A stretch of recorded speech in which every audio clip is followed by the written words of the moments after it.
Everybody says you can't make money at a sports card show anymore, that it's all overpriced dealers, no deals, and only dealers profiting. But I completely disagree because card shows are still one of the best places to make money in sports cards if you actually know what you're looking for.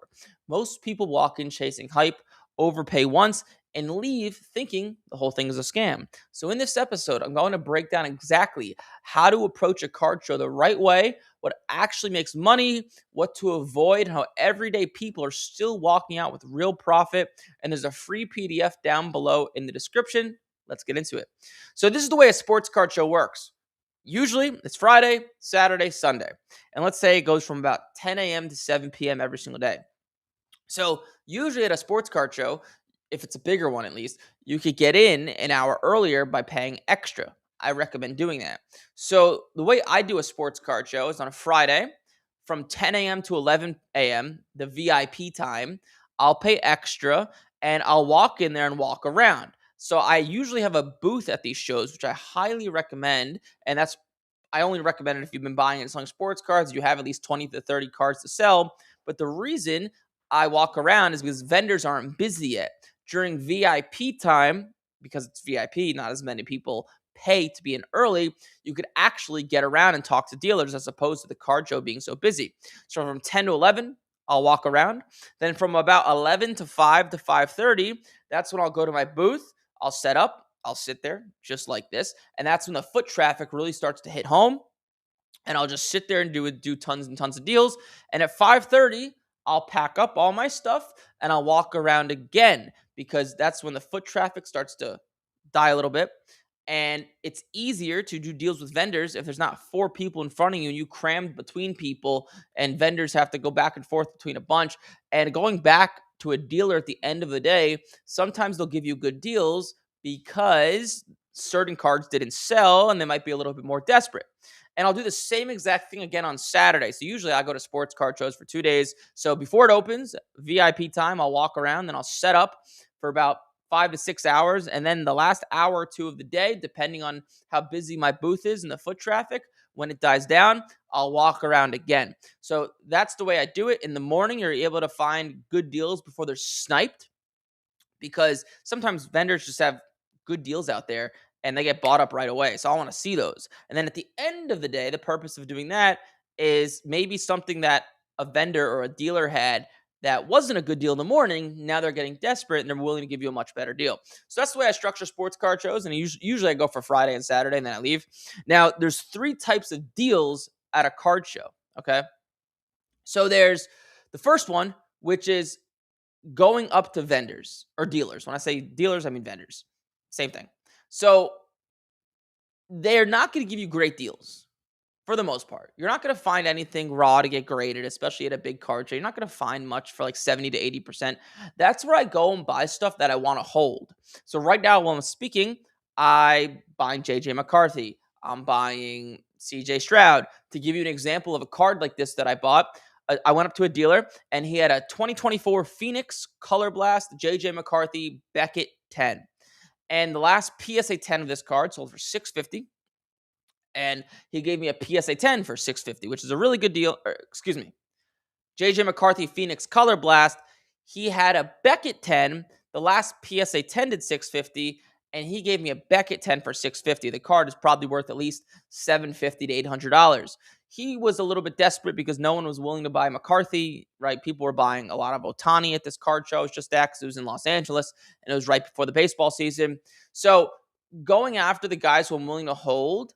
Now, it's a little bit tough to find these guys because a lot of dealers don't have these guys out yet because they are down, like Daniels and McCarthy and Penix and Stroud. But if dealers do have them out, a lot of times they are desperate to sell them because nobody else at the card show is asking about these guys because they're down right now, right? People want to buy the baseball stuff or the stuff that's hot at the moment. So that's generally what you're going to be buying when going up to a dealer and walking around at a card show. You're going to be buying cards already graded, and you want to try to go after the stuff you're willing to hold because a lot of times you'll have to pay 90, 95%, maybe 85% if you're good, but that's the stuff to look for. Don't really look for stuff to get graded or just buying stuff at 70%. It's not going to happen. That's number one. Number two, so the second type of deal happens when you're sitting down at your booth. So when people are coming up to you, and there's a lot more money to be made a lot quicker, people coming up to you. Because when people come up to you, the person that's speaking to you is usually a regular everyday sports card guy who's willing to give a much better deal. It's a lot harder to get a deal from a dealer who spent thousands of dollars to travel, bring his card. This is what he does full time. And the second type of deal sitting down is people coming up to you with just random cheap cards, just stuff that's just simply underpriced. To give you a good example of this, I purchased a 2022 Prism Black Gold out of 5 PSA 10 of Andrew Nembhard, the point guard for the Indiana Pacers. Andrew Nembhard is absolutely not someone on my list I'm looking to buy. I think he's a good player, but just not looking to buy him. The last PSA 10 of this card, while I'm speaking right now, did $3,700, and his value hasn't changed much since then. And a kid gave it to me for a $2,400 card in trade. I traded him a Shohei Ohtani card that was worth $2,400. That's deal number two. Just simply, people are going to come up to you with just cheap stuff at 60, 70, maybe 80% value and just buy it. It's just a good deal no matter what it is, whether it's Pokemon, One Piece, Andrew Nembhard, doesn't matter. That's number two. Number three. So the next type of deal, and my personal favorite, is when people come up to you again, but with raw cards to grade. That's where you're going to find raw cards to grade. And a good example of this is people will open up packs and boxes and they just walk around with these cards and they'll just go up to dealers saying, "Hey, do you want this?" A good example of something I just did a few card shows ago is someone came up to me with a 2023 Gold Tectonic out of 10, Victor Wembanyama Select. He pulled the card, or excuse me, his nephew actually pulled the card from like a Walmart box or something, and he gave me the card for $4,250, and the card just came back a PSA 10, and now it's probably $12,000 to $14,000 in that range. So that's deal number three. Now, generally speaking, you will make more money sitting down as a dealer rather than walking around. Okay. And to give you the kind of landscape of card shows, so that you have small card shows and big card shows. At small card shows, that's where you can actually maybe do some decent deals with dealers, buy stuff raw, stuff that's in good condition. These are your local small card shows with like 80 to 100 tables. The big card shows, like the West Coast Card Show, the Chicago Sports Spectacular, the Dallas Card Show, the National Card Show. These card shows have at least 500 to 600 tables.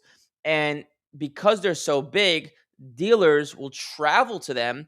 And if you're a dealer traveling to a card show, you probably do this full time or you take cards very seriously. Hence, they're probably not going to give you a discount. So that's the landscape of card shows, just so you kind of understand it a little bit at a bird's eye view. But generally speaking, you want to set up at card shows. The best deals are going to come from you sitting down and people just coming up to you. Hopefully that makes sense. There's a free PDF down below in the description. With any questions, just comment below. I'll see you in the next one. Cool. Hopefully that drops some value for you folks on card shows. And let's let the callers begin. Some questions in the chat. I see. All right. Let's say Josh. Yo, Eric, at what point of sending cars in and grading flipping do we want to start to pay ourselves? I started with around 2K. I'm just north of now 11K in bankroll. I wouldn't pay yourself unless you need to. I didn't take money. Well, I shouldn't say that.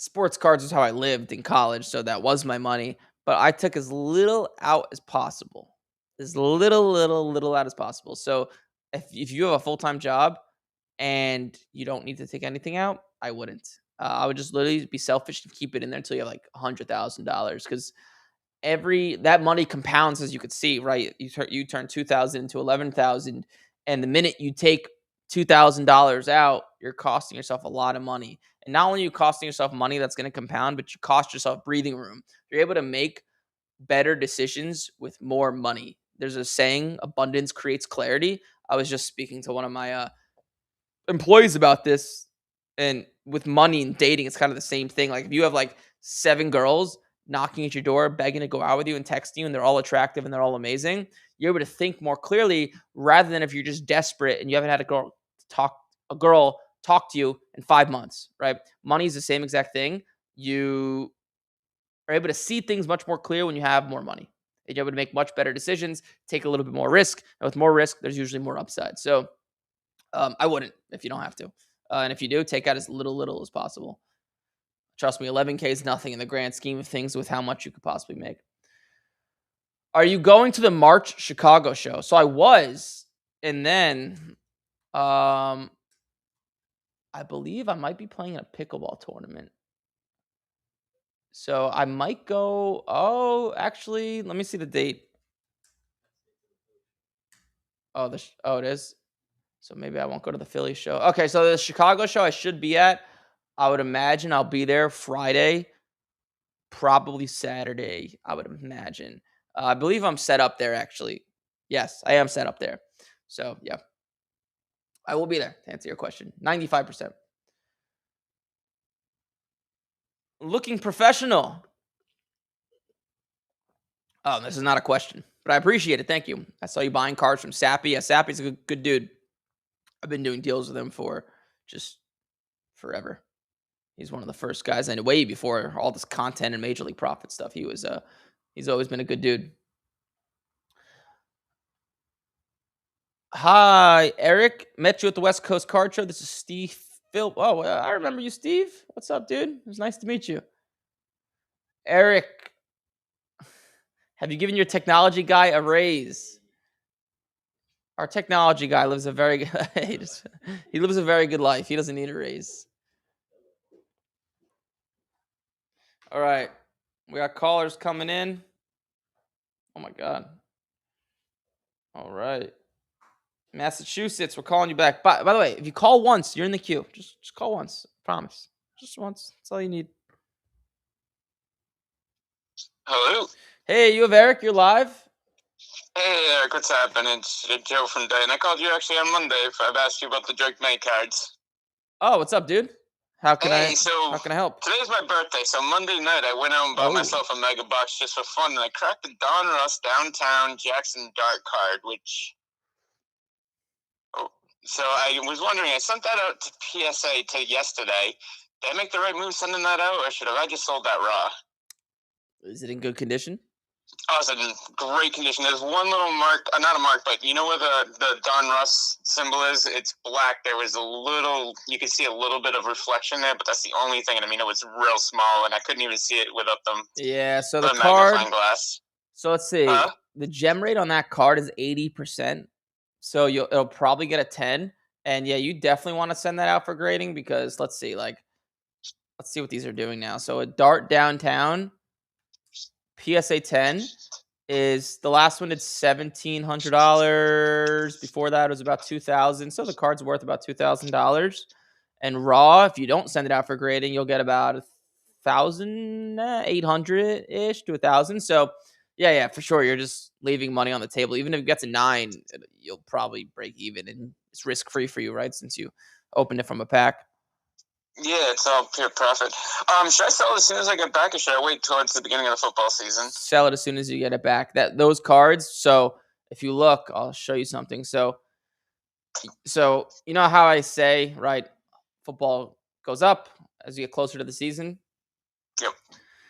So that's only the case. That's not the case usually with the new guys because those cards are new. So just here, let me show you an example. I'm sharing my screen right now, but it might be delayed for you. So if you look at a Dart Downtown PSA 10, you'll notice that over the past, few months, the card has slowly went down in value. Why? Because more PSA 10s have entered into the market, right?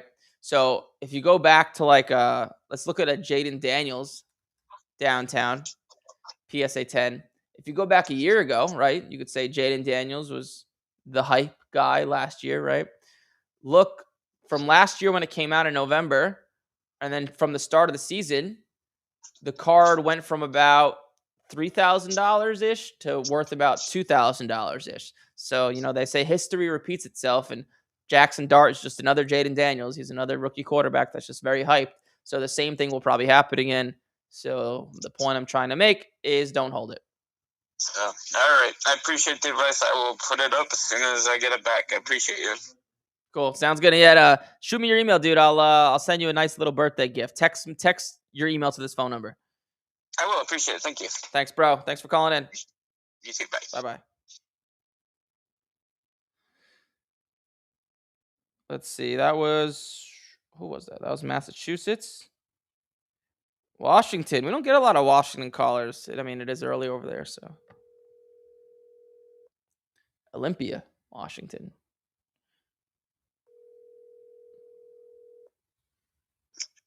Hello, this is Dylan. What's up, Dylan? You got Eric. You're live. How you doing, Eric, man? Hey, I had a question.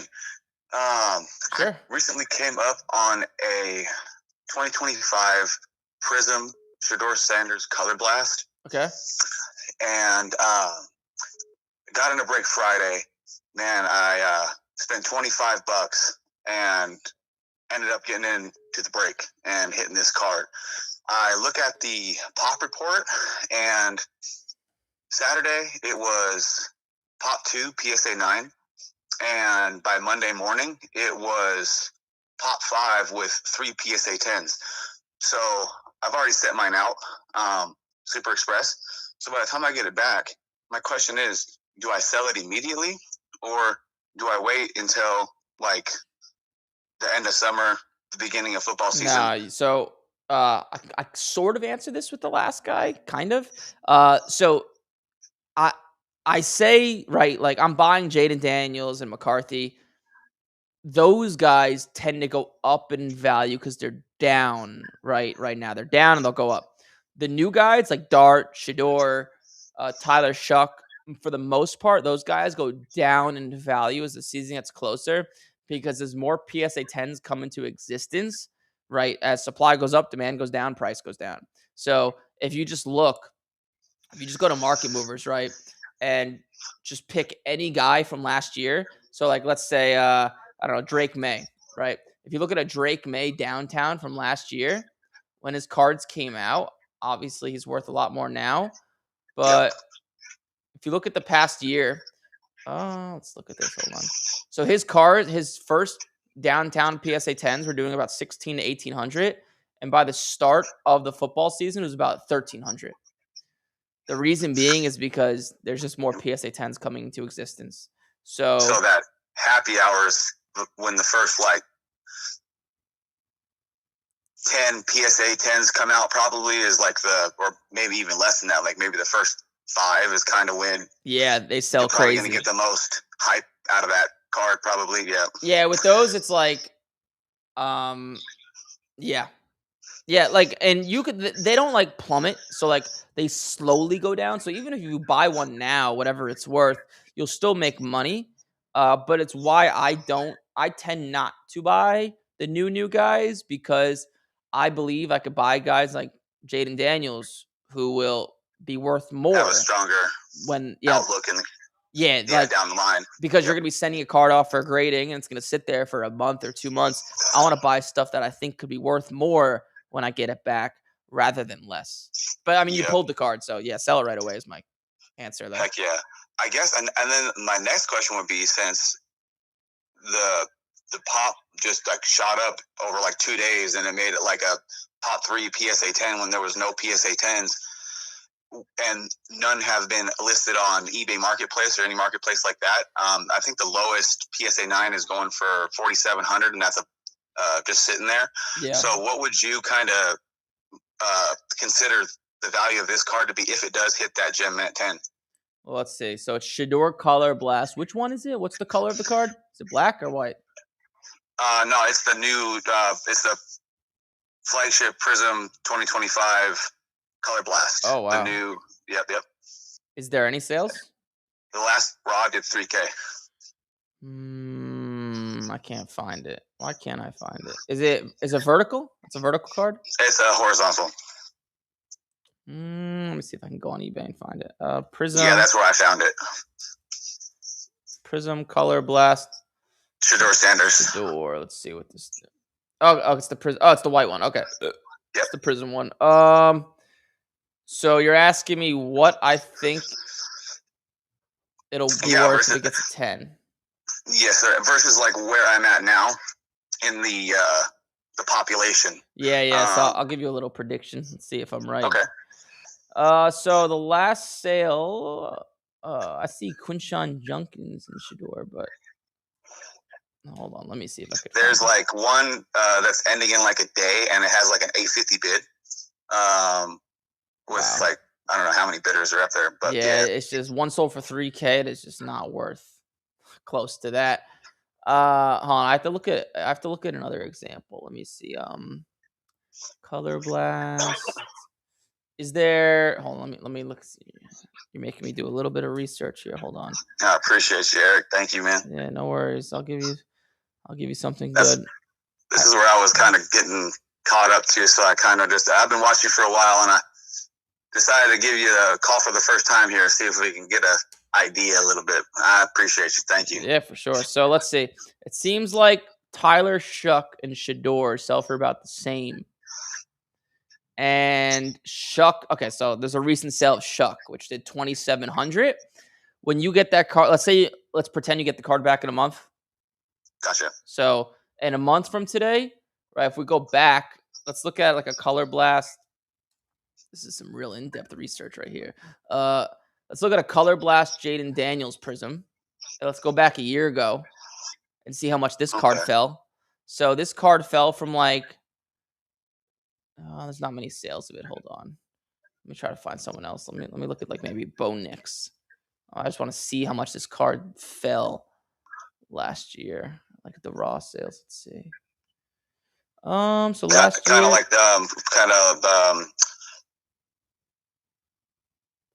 like who would be comparable to Shedeur Sanders via last year, like Michael Penix or like nobody like really in terms of value. It's too hard to like play that game, but yeah, I'm just looking for like how much the card fell. But I can give you my guess. Okay, so like this card, I think by the time you get it back, will be worth like 2K-ish. Like, and then a PSA 10. Let's see, a PSA 10 Prism Color Blast of, let's say, Daniels does about double raw. So if it gets a 10, I would say 4K-ish, low 4Ks. But then if you are one of the first few sales would do like 55, probably like 5 to 6K in that range. So like low 4Ks is my guess when you get it back in a month. But you'll see the first sale will do like 6K, the next one will do 5,300, the next one will do 4,800, and then it'll settle somewhere in the low 4,000s.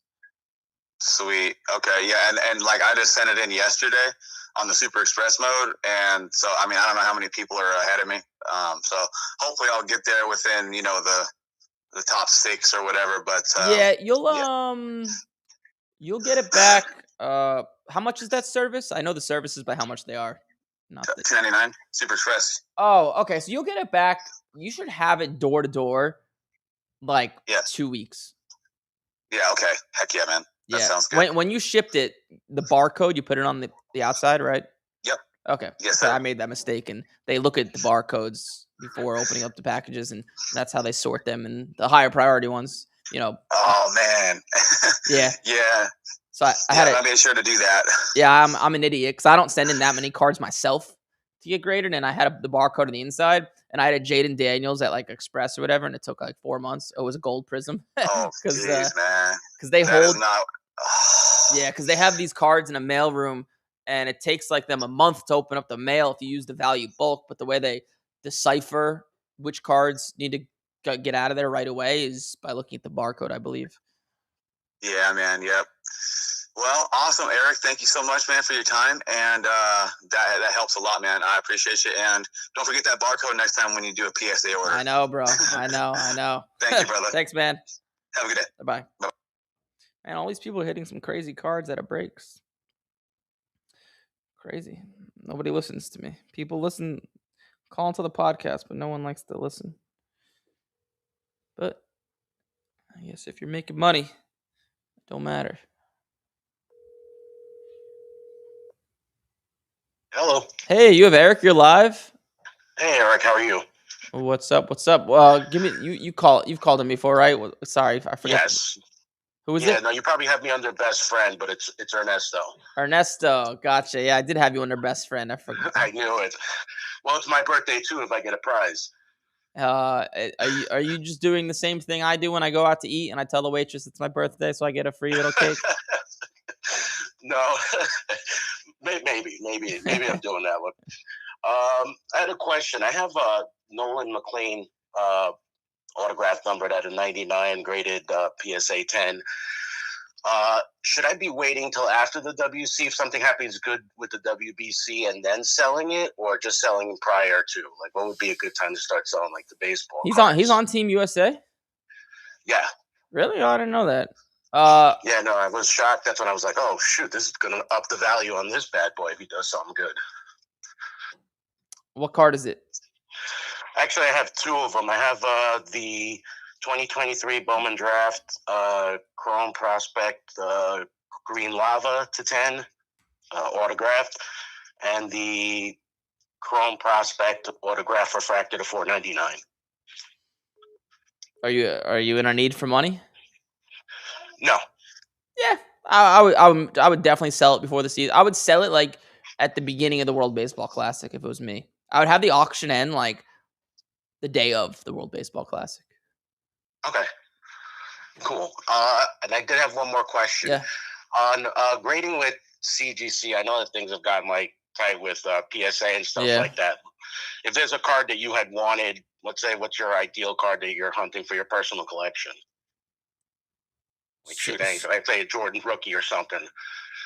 If they have it in the CGC, like how much of a difference would you pay on the same grade? Let's say it was graded 9 on PSA. Yeah, it just if I was buying vintage cards, I would not buy CGC. SGC and PSA, they actually do kind of around the same. Like an SGC 1 of like a Hank Aaron rookie does about the same as a PSA 1. But it's kind of an irrelevant question with vintage stuff because it's very dependent on how it looks. So just by how it looks is like will sway it like 30%. So I just sold a PSA 1 1952 mantle at the West Coast Card Show this past weekend. I sold it for $32,000. There was just the sale of 40,000, but the sale of 40,000 was well colored and well centered. Mine looked like dog shit. So, I would pay like if it was a Gaudy Babe Ruth, my favorite card, and it looked super nice, and it was an CGC 1. I might pay more for that than some PSA 1s. It's really the grade doesn't matter too much. It's very independent of how it looks. The grade only matters a little bit.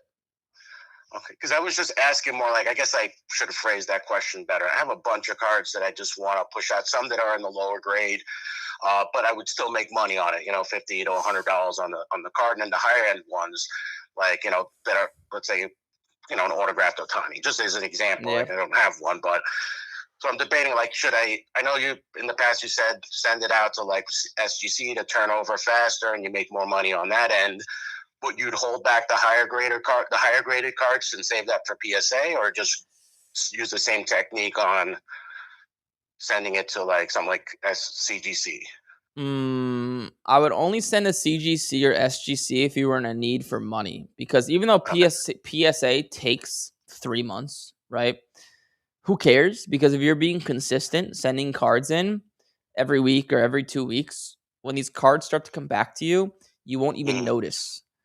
Like they'll just be coming back to you every week at that point. It just requires a little bit more upfront capital and a little bit more patience. So because the PSA 10 is still like 40%, 30%, 50% more than a CGC 10. So if you have the money and the patience, you still want to go PSA. Okay. All right. Perfect. Appreciate the time, Eric. Sweet. All right, best friend. All right. Have a good one. All right. Bye. Bye-bye. All right. That was New York. And this is Joyzy. Well, hey, you have Eric. You're live. Eric, how are you? It's Jeremy from Jersey. What's up, Jerry? Jerry, right? Jeremy. Jeremy. Yes. Shit. Fuck, I'm so bad at names. Cool. So I took your advice last week, and then I flipped my SGA gold 1500. Nice. True gold. Yeah, instead of grading it, I just flipped it. What was my recommendation? I'm sorry? What was my recommendation again on that card? The question I had was whether I should grade it because there's only Pop 1 on PSA 9. And Okay. that's just 1750. Yeah. And then, my car was not as clean as car. So the best case scenario would have been a PSA 9, right? So you said just flip it. Nice. So I ended up getting $1,500 value for it. So it was good. Nice. Cool. Sweet. But I do have a couple other questions. Yeah. So I've been picking up a lot of prospects for this year. I'm a big Mets fan, being from Jersey, right? So Yep. I started collecting a lot of the Jersey the prospects, and I just recently picked up Carson Bench, Bowman Chrome, Sapphire to 10, the black. Now, like all their prospect cars, like this magnitude car would be like way over 500 raw, right? And right now his car is not even hitting 200. And what's coming out from the camp that he should be making the team where they're giving the every opportunity to become the starter for the Mets this year. Wait, who's the player? Sorry. Carson Bench. Okay. So I'm gonna get it graded. There's only 2 pops, 2 10s, and then they're jamming well, obviously, right? So I want to send it in. And then what's your recommendation? Should I just hold it? I mean, for a card like that, you know what I mean? I don't know. Is he gonna break? Is he gonna be the starter? Yeah, I think he's gonna be a starter. He's gonna play left field. I think they're actually moving Soto over to right. I'm sorry. He's gonna become the right fielder, and then they're moving Soto to the left field. Yeah, I would definitely. Whatever it is, just especially rookies, man, in baseball, nobody ever performs great. Rookies, it always just takes them a year. That card will, like, whatever it is, I would have it sold before the season. So as long as you can get it graded and sell it before the season, do it. If you can't get it back before the season, I would just sell it raw because odds are his cards will be worth, like, I could almost guarantee it'll be worth much less in May and June. Gotcha.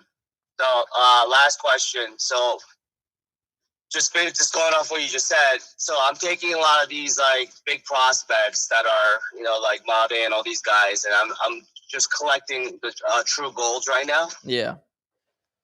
So I'm picking them up. Obviously, this is not their first moment or anything, but I'm picking up their their second years. Yep. And that's probably work up to their first moment too. But also color matching. So I'm doing the auto and then just a regular card. What are your thoughts on these guys? Flip it right away? Yes. Flip it all right away. And my suggestion would be you'd rather have, so instead of having a second year true gold, you'd rather have a first year of any other variation. The first years are going to be a lot more liquid and they'll go up a lot more in value in the offseason as a heads up. So just as a piece of advice. Okay. So we'll do that. And then also, this will be my last. Yeah, no worries. Leo DeVry, he just got traded. He's at Oakland A's right now. Oh, so boy. he has 2 cars. I mean, most of his cars are on San Diego uniform. What are your thoughts? Like, if he turns out to be a decent player, I mean, this is one of the key players on my PC as well for now. So better to buy an Oakland A's uniform? Or No. So no. You still want the rookie stuff. That's like saying, don't buy Ohtani his 2018 Bowman Chrome because it's in an Angels uniform. Those cards sell for multiple 6 figures very easily. So you still want the 2024 Bowman Chrome. Okay. All right, sounds good. That'll be all my questions. Thanks, Sarah. Sweet, dude. Thanks, Jeremy. Thank you. Take care. Bye-bye. That was Jeremy, and this is New Jersey again. I feel like Merv's going to call him very soon with all these Northeast people. I feel it coming. Hello? Hey, you have Eric. You're live. Hey, what's going on, Eric? Joe over in Jersey. How you doing, buddy? What's up, Joe? How may I help? Not much, not bad. I've called in a bunch of times. Yeah. I've been listening to you for about the past 6 months, almost a year, I guess. I didn't get into it like to start making money or anything, but the more I watch it and everything, I got a lot of cards now because I kind of got more into it. Like, I don't know if I was like collecting or if I was trying to make money. It was more like was trying to make money, and then you get like a little kid. Sometimes you don't want to sell anything. They start coming back. They look cool. You want to throw them all on the wall and stuff. Yep. I had a quick question, right?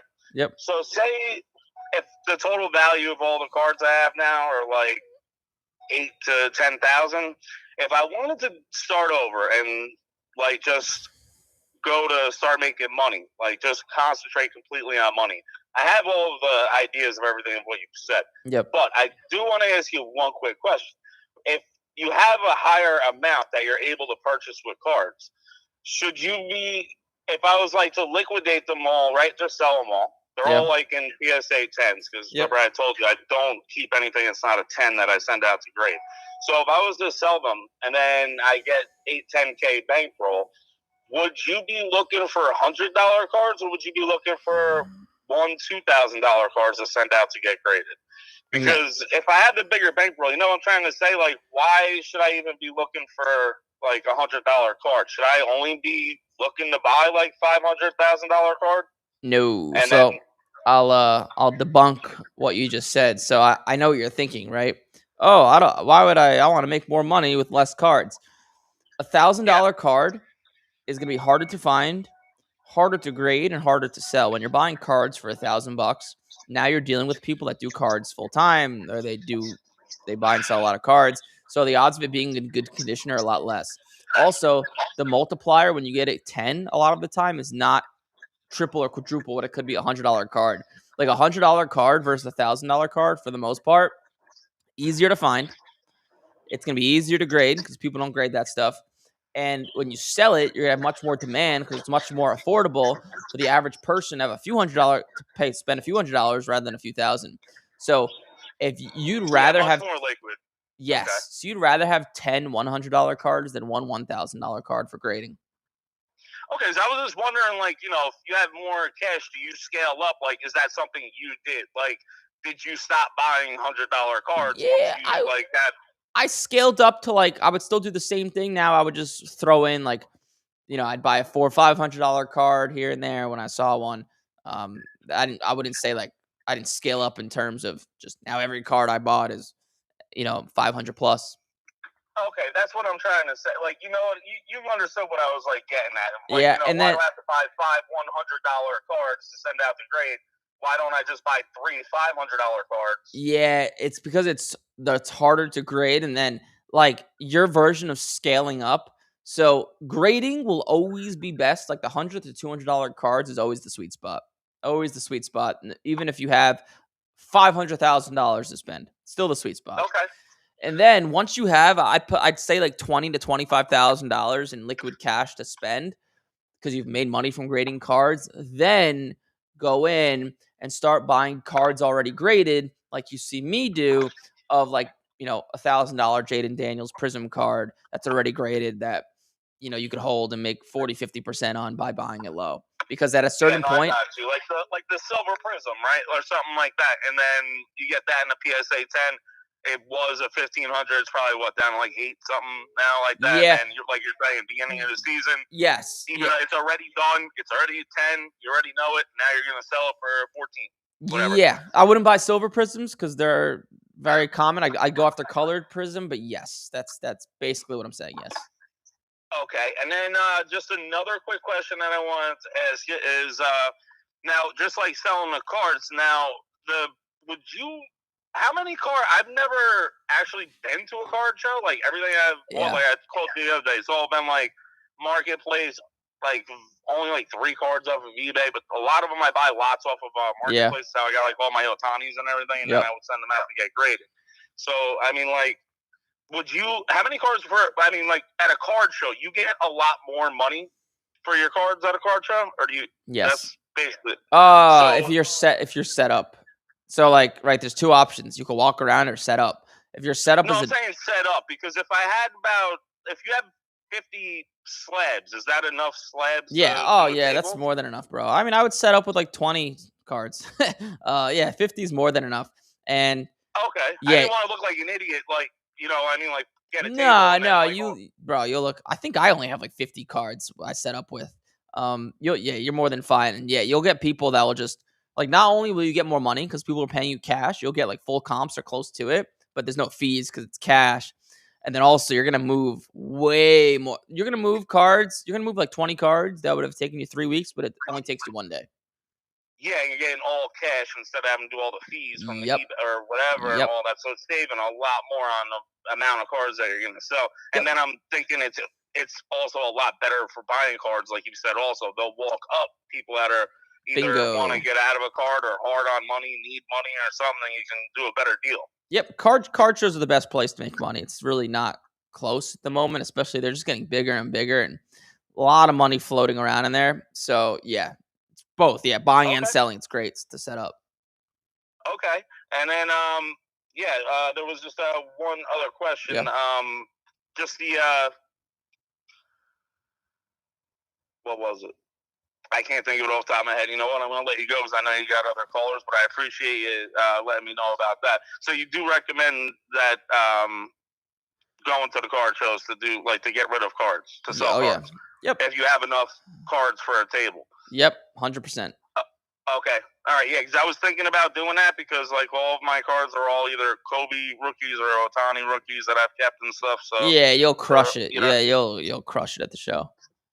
Okay, cool. Yeah. So then, do you think does it matter if it's a big show or a small show, like your first show you're going to, or is it not that much of a big deal? I mean, you're in Jersey, so the Philly show is really big, and that's in a few weeks, I think. But bigger shows can be better for selling, but small shows are also really good. They're both really good, but bigger shows, there's just more people, so. Just last question regarding the table. You buy to set up a table over there. Is it expensive? Is it how much does it cost? Usually not. Usually the big shows could be expensive, but the smaller shows they'll run you like 100 on the cheap end, a few hundred on the higher end. But the big shows, it depends on the show. Like the National Card Show will run you a few thousand, but the Dallas Card Show maybe $600 for a table, I think. Okay, so your regular ones that are say at a Woodbridge Mall or something, because there's always the Woodbridge Mall always has a card show. I know you know what the Woodbridge Mall is. They always have a card show all the time there. And I think it's $150 or $200 to set up for a table. Yep. So that would be that's a good type of a spot to go to. Correct. Probably, right? Okay. Yep, I would go. Okay. All right. Yeah, I'm going to try that out, honestly, because I was thinking about that, and I was looking at it, and I was like, I don't want to pay the fees on all these cards for eBay. It's, expensive, so I really did want to try the card show. And, it'll be the first time I go is going to be a vendor, too. That'd be pretty weird. So that's why I was, kind of nervous. I was like, you'll be fine. It's much simpler than you think. Just put your cards out and sit there, and people come up to you. Bring, $500. I mean, bring, $1,000, $2,000. Yeah, bring as much cash as you feel comfortable with. If you could bring $10,000, bring it. If you few thousand, bring it. Yeah, you definitely want some cash, though. Yeah, because I was looking forward to how you say you get really good deals if you're the vendor at the card show because people are walking up and you'd be surprised what you come across. Yep, correct. All right, yeah, I'm gonna give it a shot. Well, Joe, let me know. Call back in, and let me know how it goes. Yeah, no, I'm definitely gonna call you back. I'll let you know, my man. All right, Joe. Later. Have a good one, bro. All right, bye. Nothing like a good card show. Let's see. That was New Jersey. And this is Texas.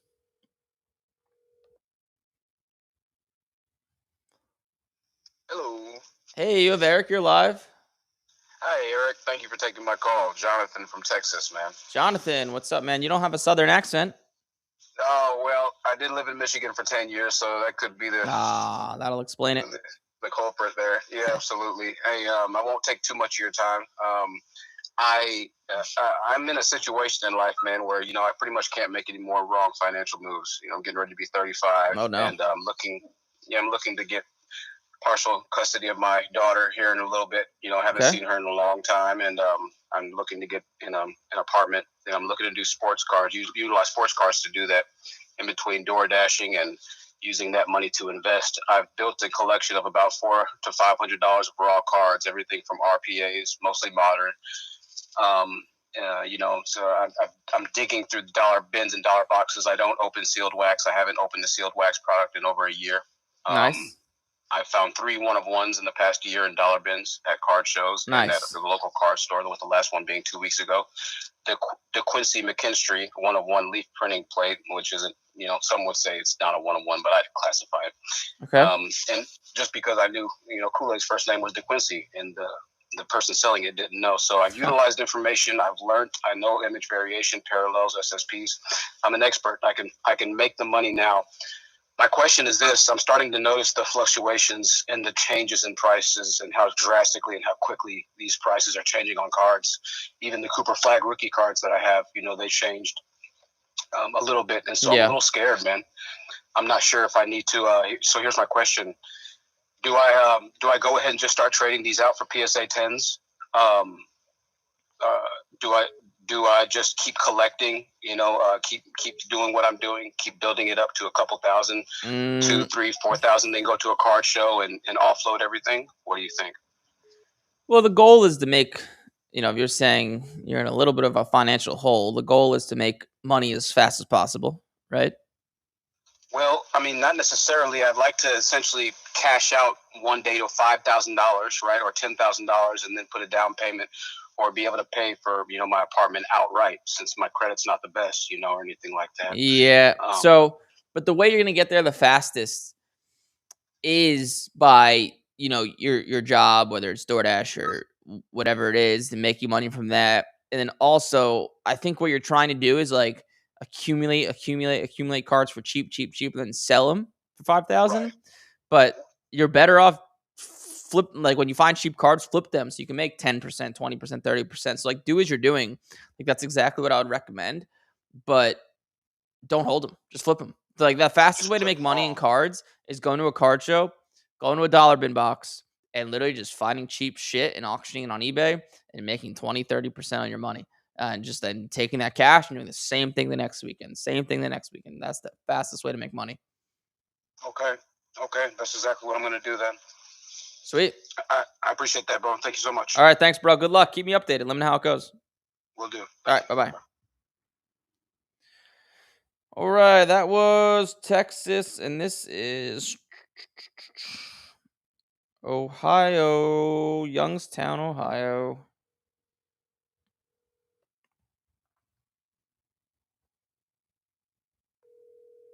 By the way, I see your questions in the chat.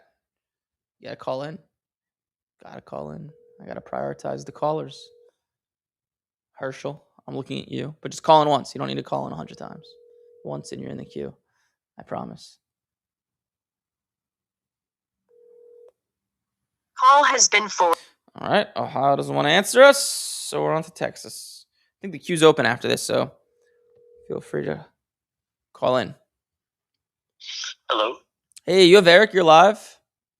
Hey, Eric. It's G from Houston. Cool. Say your name once more. G. G. Cool. G. How may I be at your service?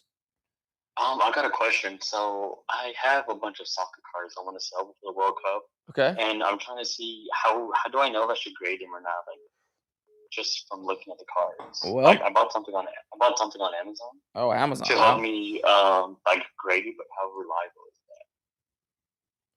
Semi-reliable, probably. So the first thing you should be looking at is it financially worth it to get it graded? So if you're gonna spend $25 to get the card graded, you want it to be worth at least $50 as a 10. Okay, does that make sense? Yeah. Because if it's worth $30 as a 10, obviously that makes no sense. And then number two, I have to see the card, right? It just depends. But the corners is the first thing you want to look at, and that's easy to look at. Specifically, the back corners, look at them. And then if it looks like a sharp right angle, there's no color damage, and it's the color it's supposed to be, then that's a good start. And then also the centering as well. To get a good comparison, like let's say you have a 2018 Prism Lionel Messi, right? Just go on eBay, look at other PSA 10s of the same card, and just compare yours to those. Awesome. Yeah, because I have I have about 1,000 soccer cards. I'm trying to see which ones to sell, how to sell them, and just kind of get rid of them before the World Cup comes. Yeah, that's the way I would do it. I'd first start off looking at which ones are valuable. So any notable players, I'd pull those cards out, then look on eBay, see what they're worth graded as a 10, and then pull out the ones that you think could be possibly worth getting graded, and then look at the actual condition of them. I'll go in that order. Nice. Yeah, man, appreciate it. I'm planning on joining the program sometime, either this month or next month. Hey, no rush, G. G. I can get it rolling. No rush. Just well, yeah. And if you have any questions, if you want to call back in with pictures of the cards, just call back in. You can just text me pictures, then I'll let you know what I think of any specific cards if you need help. Nice. Appreciate it, man. All right, G. All right, have a good one. All right, you too. Bye bye. All right, Ohio, you called back. Oh, Oh, I think I hung up on you on accident. Oh, now here we are. Eric, what's up, brother? What's up? You got Eric? Hey, Eric, first time caller, Randy from Ohio. Randy, you didn't answer, man. I called you back. I know. I'm sorry, man. I gotta get ready for work. I apologize. No But worries. I love the show, man. I just wanted to ask you a quick question Sure. here. Thoughts on grading short prints? Like, for example, I have a Jackson Dart Uptown. Haven't seen any data on PSA, and I have like a couple color blasts, for example, like Matthew Golden, Tyler Warren that I pulled, but haven't really seen anybody post them on eBay for like graded sales. So first off, so you want the data on like how hard? Well, it's not even so much. It's not even so much the data. It's more of like, is there like you would agree though to grade short prints, correct? Oh yeah. Okay, all right. Just because I'm like seeing it and I'm not understanding why, because like the Jackson Dart Uptown had no data on PSA, which I found odd. So, and I figured if it graded a 10, it goes from 500 raw to roughly like $1,200 depending on the height. Let's see, Jackson Dart Uptown. I'll tell you the data. Let me see if I can find it. Okay. This card, Uptown. Oh, I spelled Uptown wrong. Uptown. Oh, there's one. Did this card just come out? That's what I'm saying. That's why I'm like super confused. I bought it off in a lot, and yeah, there's like no real data on it because everyone's obsessed with the downtowns. Yes, I would get it graded. So, that's interesting. Let's see if there's any like Uptowns of like, I don't know, Shador. Sanders. Shador Uptown. I can't find that. And maybe it just came out, or maybe it was just released or something. I'm not sure, because there's not a lot of Uptowns graded at all of any of these guys from 2025. So they're probably just recently released, if I had to take a guess. An Optic. So I can have some leverage. Yeah, an Optic Uptown. There's been 2 graded at PSA and both got a 10. So there's a little bit of data. But if you want to know how much money you'll make, just look back last year. Just if you look at like an Uptown Jaden Daniels, and like Jaden Daniels was the man last year. It's kind of similar to Jackson Dart. And if you look a year ago, Jaden Daniels. This card's like 2,100 I saw, and then it just kept dipping on market movers. That's where I was looking. Yep. So, well, yeah, it was like 500 raw. And then in the beginning stages, it was like 1,500. Then it settled. Then it settled at like 1,000-ish. It went down slowly as the season got closer. So, what does a raw do of Dart? Roughly like 525. Yeah. So it's funny how cards are so similar year after year. But yeah, the first 10 would do like $2,000. Then it would go down to 1,500 for a little bit, then drop down to 1,000. Okay, cool. And then, do you have any advice for like when it comes to your socials? Honestly, that's how I found you. Was like you were all over TikTok and trying to like grow that platform, or just kind of like any advice when it comes to socials. Just because trying to build it out for me and my dad, I think, and my son. Like I think that'd be cool, and I love what you do, and I think it's pretty inspiring. So anything that you got? Well, we have a full content team, studio, full-time editors, so that's obviously not feasible or possible. But the simplest piece of advice I can get, and something you can just do from your phone, is storytelling. So if you look on my Instagram or my TikTok, just look at like maybe once every week or so, I'll post a story. Like not an Instagram story, but like a story of something that happened to me. Like, I don't know if you've seen the reel of like, was selling the Sam Darnold card shady. I photoshopped a picture. Or one I just posted about like me giving my opinion on like the Logan Paul card, and it wasn't worth $16 million. So a controversial story does very well. You'll get people to hate you, you'll get people to like you, but it will get views and you will get followers. The goal of social media and just the internet, if you want to start posting content, you're going to get people that'll hate you. You'll get people that'll like you. But just taking stories from what's actually happened to you and posting about them with green screening it. And that's the way to do it. I bought this card for $300. I got a 9. I lost $280 on it. What do you think I did wrong? Stuff like that. Man, well, I appreciate it. I'll let the queue rack up here, so I'll get out of here. Appreciate it, man. No worries, man. Thanks for calling in. Yeah, thank you. Bye-bye. Woo. All right, we got next up is Walter from Puerto Rico. That was a bad accent. Hello. Hey, what's up, Walter? What's going on, Eric? How are you today? Doing better now that you called? Hey, you better than me. I'm working over here. At least it's not cold anymore. Oh, that's just good. A little bit of rain. That's good. Yeah. Hey, I know you always say don't buy. For example, right now we're in the middle of basketball. Don't buy basketball. That is what I've said 100,000 times. Yeah. So I did something that it goes. I feel like it goes against what you say.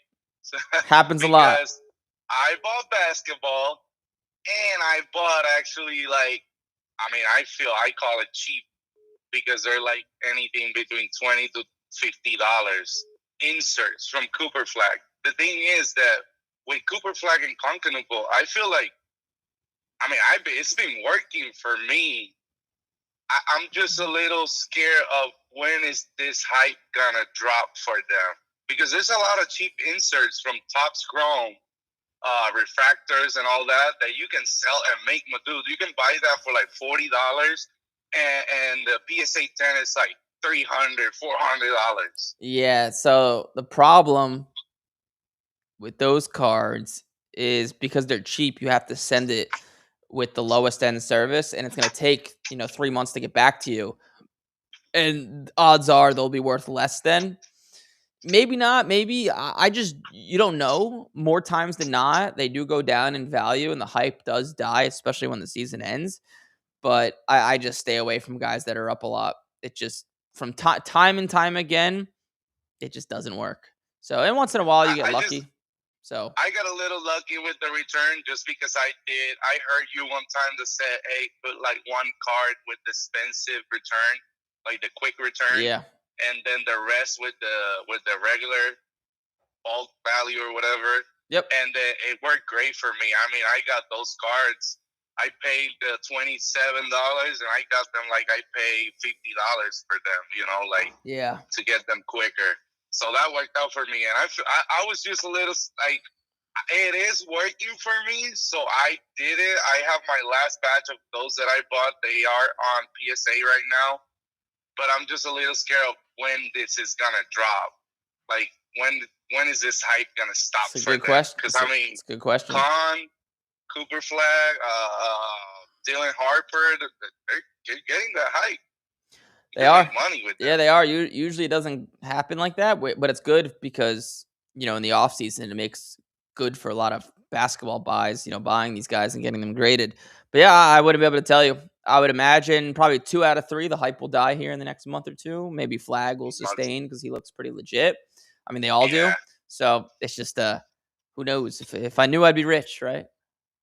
I know. If we know the lottery numbers, we all will be rich. Exactly. Hey, I'll let you go then. Again, thank you for everything. And I'll keep listening to you. Oh, real quick. Yeah. For you guys, if you want more money for your cards, here's what you need to do. When you call early, you get that Starbucks gift card, and then you forward that to your wife. And those $5, they're going to give you like $2,000 more for your allowance, for your cards. Trust me, it works, all right? That is a great piece of advice, right? They say happy wife, happy life. Exactly. So, hey, I'd rather give the coffee to her, That's a good trade-off. $5 for $2,000. So $2,000 coffee right there. I bet a lot of people could use that. All right, man. All right, Walter. Thank you. Yep. Bye-bye. What a piece of advice from Mr. Walter. All right, California.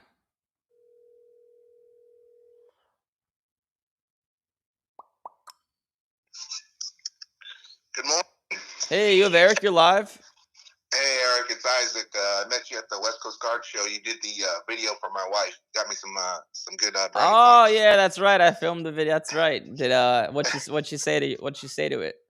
She was busting up. She appreciated it. So she's starting to believe in the hype. So Did it help a little bit? oh yeah, for sure. Oh, good. That was the goal. For you guys listening that don't know what Isaac's talking about, I filmed a video for his wife to promote the idea of basically letting him buy and sell sports cards even more. Is essentially what I did. What's Yeah. up? What's up, dude? How can I help?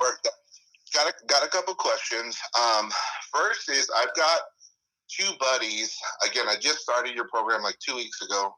I've got two buddies who have some really nice cards. One of them you met on Saturday, and they're wanting me to basically broker for them.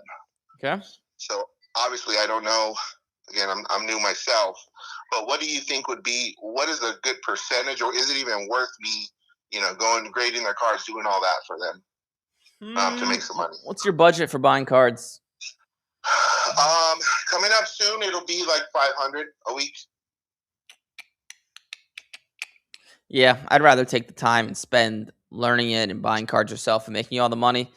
It's just you can make a little bit of money short term, but it'll cost you long term. You'd rather just be selfish and focus on yourself. I wouldn't. And if you're going to a card show, just take the cards with you and see if you could sell them. But like, I wouldn't spend tons of time doing it. Gotcha, perfect. So yeah, I've been watching all morning. So I think what I'm actually going to do is next time we have a good sized card show is I'm just going to get a booth and I can sell them for them that way. Yep. And then just take a cut off of that. Yep. And the second question is, this might be a tax person question, but do you know if you can write off the grading fees? Yes, that is definitely an expense. Awesome. Okay. That's basically what I was wondering. And then real quick, last one. Going through all your videos, I remember vaguely you saying something about there was a video to help you start your LLC. Yes. I couldn't find that. I went back and I couldn't find it. Yeah, go to the library, and there's a course called Tax Saving Secrets. And you'll see it in there. We work with another company that'll just help you set up the LLC and stuff, and just book a call with them. Awesome. All right, my bro. Thank you. Thanks for the information, and hopefully my wife will be meeting you at the next car show and thanking you. Yeah, bro. I'll be looking forward to it. All right, brother. Take care. All right. Later. See ya. Oh boy.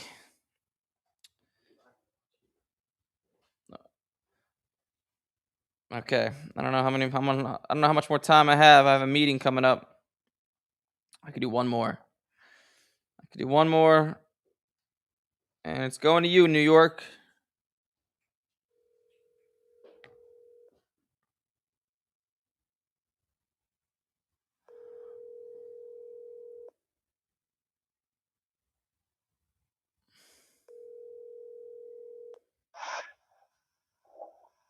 Hello? Hey, you have Eric. You're live.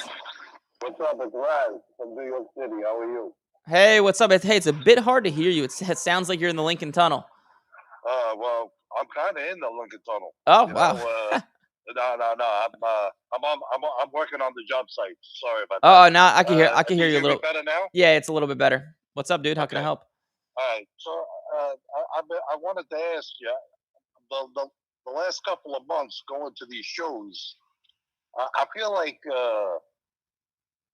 people don't have like the good stuff to sell anymore. I feel like they're either hoarding it or they sell it before you get there, one or the other. I don't know what it is, but like you get there, it's like they want to give you things that nobody wants, you know? I don't know what shows you're going to, man. I don't know. The Well, shows in are New the York, shows are you know? New York shows are honestly not great in my experience, but they should all be pretty good. Which show do you go to? Well, I mean, I went to one in Brooklyn. I went to one in Queens. This week I just went to one in Long Island. They're just like the same. Everything is the same. There's no like special. They got some of these guys. They're 100 years old. They come with 1960 cards. They oversell you on everything is Yeah. overpriced. I don't know why, but New York City based shows are always all vintage. They're always all old guys, always all overpriced. Get out to New Jersey. They'll be a little bit better. I appreciate you. Thank you for everything. All right. Thank you. Bye-bye. Bye-bye. All right. That's a wrap. I apologize to everybody, but I'll be back on Monday. I have to go, unfortunately. As much as I would like to sit here and take as many calls as I could, I can't. And I see all these questions in the chat. Call into the phone number below. It'll help you out. I'm here to answer any questions. Monday, Tuesday, Wednesday, 10 a.m. Eastern. We do this thing.